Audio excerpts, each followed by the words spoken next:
5টা দিন বানখনিয়াৰ বুজ ল'বলৈ উজনি 3 দিন ধৰি বাহৰ পাতিছে মুখ্যমন্ত্ৰী হিমন্ত বিশ্ব শৰ্মাই আজি শিৱসাগৰ চহৰৰ অঞ্চল পৰিদৰ্শন কৰিব মুখ্যমন্ত্ৰীয়ে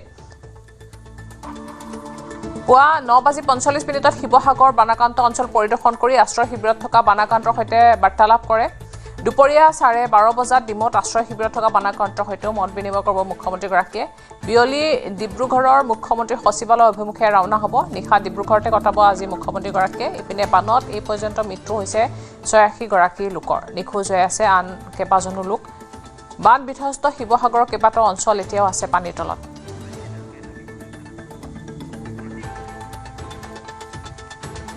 আমি পুনপটকে সংযুক্ত হৈছো আমাৰ শিৱসাগৰ সাংবাদিক প্ৰদীপ গগৈৰ সৈতে প্ৰদীপ আপোনাৰ ওচৰলৈ আহিছো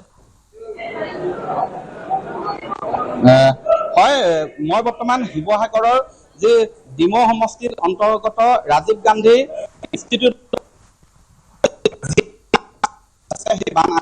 উপস্থিত আৰু মুহূৰ্তৰ পিছতে মুখ্যমন্ত্ৰী ডক্টৰ হিমন্ত বিশ্ব শৰ্মা আহি উপস্থিত হ'বহি আৰু ইয়াত যিবিলাক বানাকান্ত ৰাইজ আছে তেওঁলোকৰ সৈতে মত বিনিময় কৰিব মই সেই পৰিৱেশটো মই দেখুৱাম কিন্তু তাৰ পূৰ্বে মই জনাব বিচাৰিছো যে ডিমৌ সমষ্টিত এই যি দৰিকা নদীৰ বাহনী পানী আৰু দিখৌ নদীৰ বাহনী পানীয়ে প্ৰায় এই বাহনী পানীত 10 গৰাকী ব্যক্তিৰ মৃত্যু হৈছিলে আৰু সেই 10টা পৰিয়ালক আজি ইয়াত এককালীন 5 লাখ টকাকৈ সাহায্য প্ৰদান কৰিব মই প্ৰথমে এই পৰিৱেশটো দেখুৱাইছো এইটো হৈছে শিৱসাগৰ জিলাৰ ডিমৌ সমষ্টি অন্তৰ্গত RGIPT ৰিলিফ কেম্প ইয়াত এই যি Rajiv Gandhi institute of petroleum টেকনলজিৰ যি বান সাহায্য শিবিৰ আছে এই শিবিৰত 162টা মুঠ পৰিয়াল আছে আৰু এই পৰিয়ালসমূহৰ সৈতে আজি কিছু সময় পিছত মুখ্যমন্ত্ৰী ডক্টৰ হিমন্ত বিশ্ব শৰ্মা উপস্থিত হৈ তেওঁলোকৰ মৰ্ম বেদনা বুজিব তেওঁলোকৰ কেনে ধৰণে আচলতে পাৰ কৰিছে এই সময়খিনি কি ধৰণে দুৰ্যোগপূৰ্ণ মুহূৰ্ত তেওঁলোকে কটাইছে কেনে ধৰণৰ ক্ষয়ক্ষতি হৈছে এইবিলাক বুজ ল'ব আৰু ইয়াৰ পিছতে তেওঁলোকক যিসকল পৰিয়ালৰ মৃত্যু হৈছে 10 গৰাকী ব্যক্তিৰ মৃত্যু হৈছিলে তেওঁলোকৰ পৰিয়ালবৰ্গক 5 লাখ টকাকৈ প্ৰদান কৰিব মুখ্যমন্ত্ৰীৰ সাহায্য পুঁজিৰ পৰা আৰু তেওঁলোকৰ নামকেইটা মই জনাব বিচাৰিছো ডিমৌ সমষ্টিৰে এই বানপানীত মৃত্যু হৈছিলে গুণজ চেতিয়া বিজয় দত্ত অম্লানজ্যোতি গগৈ পোৱালী মুৰল লক্ষ্মীমণি পাণ্ডৱ বিপ্লৱ দুৱৰা বিদ্যুৎ দুৱৰা বিদিশা দুৱৰা টুটুমণি দুৱৰা মন কুৰ্মী এই 10 গৰাকী ব্যক্তি বানত মৃত্যুমুখত পৰিছিলে আৰু তেওঁলোকৰ পৰিয়ালবৰ্গক আজি 5 লাখ টকাকৈ প্ৰদান কৰিব মুখ্যমন্ত্ৰী ডক্টৰ হিমন্ত বিশ্ব শৰ্মাই আৰু তাৰ পিছতে এই যি RGIPT ৰিলিফ কেম্প এই কেম্পৰ পৰা ওলাই তাৰ পিছতে শিৱসাগৰ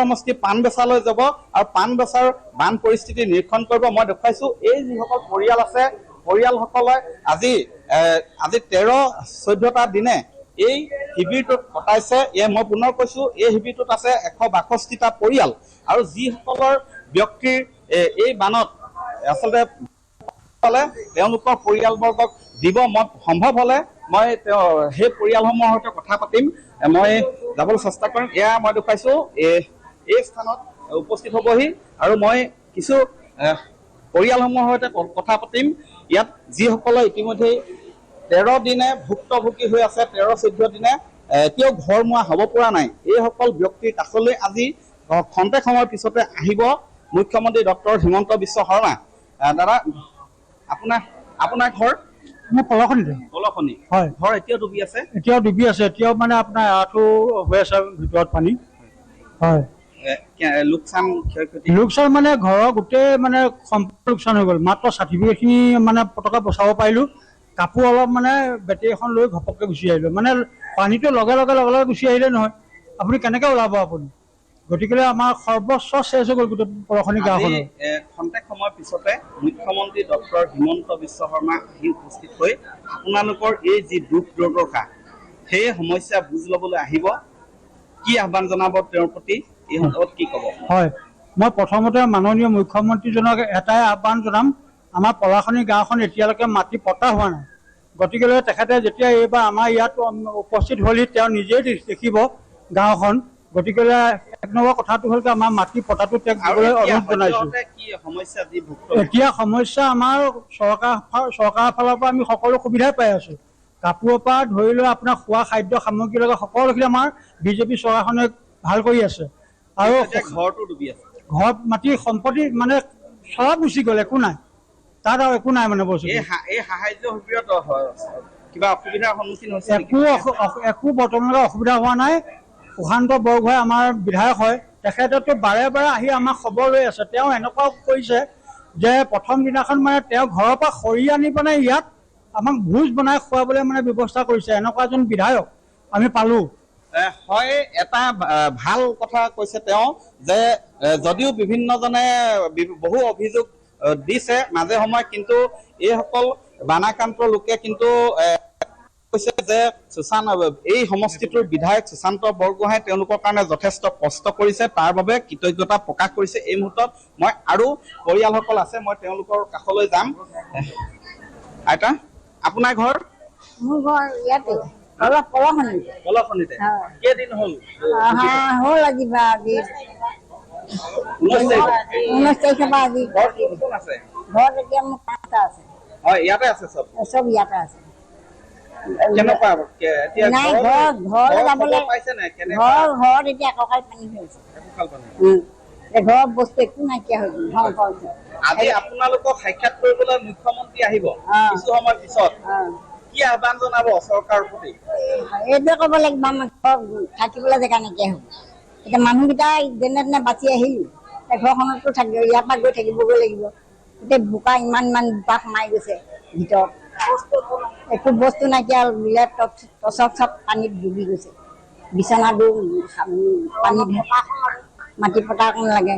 এতিয়া সেইবিলাকতে পৰিয়ালে আচলতে সৰ্বশ্ৰান্ত, তেওঁলোকে সকলো হেৰুৱাইছে। ঘৰৰ ভিতৰত এতিয়াও এককাল পৰ্যন্ত পানী, সেই কথা সদৰি কৰিছে। আৰু ইয়াত চৰকাৰী বিষয়াসকল আছে, মই তেওঁলোকৰ ভাষ্য ল'ম। ADC আছে, বাইদেউ অকণমান, বাইদেউ কিছু সময়ৰ পিছতে মুখ্যমন্ত্ৰী ডক্টৰ হিমন্ত বিশ্ব শৰ্মাই আহি উপস্থিত হ'বহি। আজি আমি জানিব পৰা মতে 10টা পৰিয়ালকে চাগে, যিসকল ডিমৌ সমষ্টিৰ এই বানত প্ৰাণ হেৰুৱাইছিলে, 10টা পৰিয়ালকে দিব চাগে সাহায্য। হয়, মানে CM ছাৰ বৰ্তমান প্ৰক্ৰিয়াটোৰ কথা ক'ব নেকি অলপ? হয়, আজি আচলতে ইণ্টাৰেকশ্যনৰ কাৰণে আহিব আমাৰ ৰিলিফ কেম্পত। যিহেতু আমাৰ 161টা পৰিয়াল এতিয়া আহি আছে বাৰু ৰাইজ, গতিকে 161টা পৰিয়াল আছে, সকলোখিনি সৰু সৰু ল'ৰা ছোৱালীও আছে। গতিকে ইণ্টাৰেকশ্যন এটা হ'ব। আমাৰ মাননীয় মুখ্যমন্ত্ৰী মহোদয় আহিব, সকলো ইগাৰলি ৱেইট কৰি আছে। আৰু হয়, চেকসমূহো দিব। আমাৰ যিহেতু 10টা এনেকুৱা ডেথ কেছ আছে, আৰু আছে, কিন্তু মানে সেইকেইটাৰ প্ৰচেছ হৈ আছে। 10টা পৰিয়ালক আমি আজি গাড়ী দি লৈ আহিছোঁ ইয়ালৈ। মাননীয় মুখ্যমন্ত্ৰী মহোদয়ৰ হাতৰে আমি 5 লাখ টকা চেক প্ৰদান কৰিম। আৰু তেওঁলোকক আমি এক্সগ্ৰেছিয়া চেক যিটো গভৰ্ণমেণ্টৰ পৰা দিব লাগে 4 লাখ টকা, সেইটো অলৰেডি দিয়া হৈ গৈছে। হয়, মই এই পৰিৱেশ দেখুৱাইছোঁ। মই পুনৰ ভিতৰলৈ যাবলৈ চেষ্টা কৰিম। ভিতৰত আছে যিসকল পৰিয়ালে নিজৰ আপোনজনক হেৰুৱাইছে, সেইসকলৰ ইয়াত আত্মীয় স্বজন আছে। মই যদিহে নেটৱৰ্কৰ কোনো অসুবিধা নিদিয়ে, মই ভিতৰত গৈ তেওঁলোকৰ ভাষ্য ল'ম। এই যি যোৱা 19 জুলাইৰ পৰা আচলতে এনেধৰণে এক দুৰ্যোগৰ মুখামুখি হৈ তেওঁলোকে কোনোৰকমে তেওঁলোকে আচলতে উপস্থিত হৈছেহি এই স্থানত। তেওঁলোকৰ আপোনজনক হেৰুৱাইছে, সৰ্বশ্ৰান্ত হৈছে তেওঁলোকৰ ঘৰ বাৰী। আপোনজনক হেৰুৱাই মই দেখুৱাইছোঁ। এয়া সকল মই কিছু আনফালে দেখুৱাম, য'ত সম্ভৱ হ'লে মই, কিন্তু নেটৱৰ্কৰ অসুবিধা দিছে, গতিকে মই ভিতৰলৈ যাব নোৱাৰিম। কিন্তু মই এই পৰিৱেশটো দেখুৱাইছোঁ যে শিৱসাগৰৰ এই যি আছে বান সাহায্য শিবিৰ, এনেধৰণৰ শিৱসাগৰ জিলাখনত মুঠ 65টা বান সাহায্য শিবিৰ আছে, য'ত এতিয়াও সহস্ৰাধিক পৰিয়ালে আশ্ৰয় লৈ থাকিবলগীয়া হৈছে। মই বানৰ পৰিৱেশটোৰ কথা কিছু কম। আজিৰ কেনেকুৱা ধৰণৰ পৰিৱেশ, আজিও বিপদসীমাৰ ওপৰে বৈ আছে দৰিকা নদীৰ পানী বিপদসীমাৰ ওপৰে বৈ থকাৰ ফলত এতিয়াও শিৱসাগৰৰ বেতবাৰী মৌজাৰ বহু সংখ্যক গাঁও, হাঁহচৰা মৌজাৰ বহু সংখ্যক গাঁও আৰু কোঁৱপুৰ মৌজাৰ পাণবেচা এলেকা বৰ্তমানে বানত ডুবি আছে।